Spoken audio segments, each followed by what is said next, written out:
To organize files and folders in Google Drive, all you have to do is click, hold, and drag, and then choose a folder to put it in.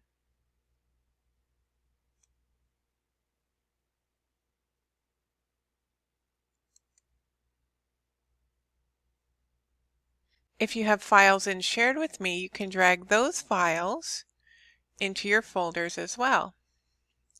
They'll just create a shortcut. They won't get removed from Shared With Me. They'll just create a shortcut of sorts, so that way you can access it in your folder.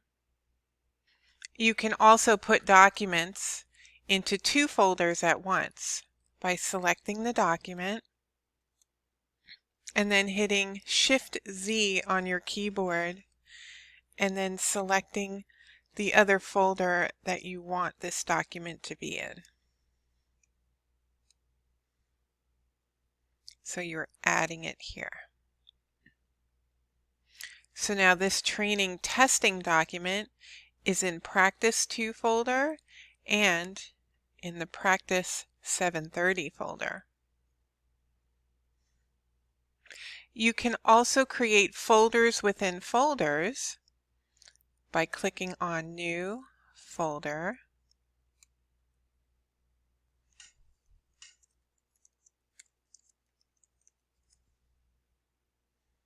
So now I have a nested folder inside my Practice 730 folder, and I can drag items into that one as well.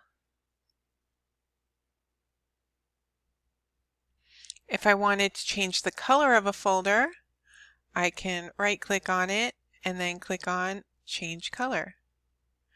If I wanted to change the name, I can right-click on that and then click on Rename.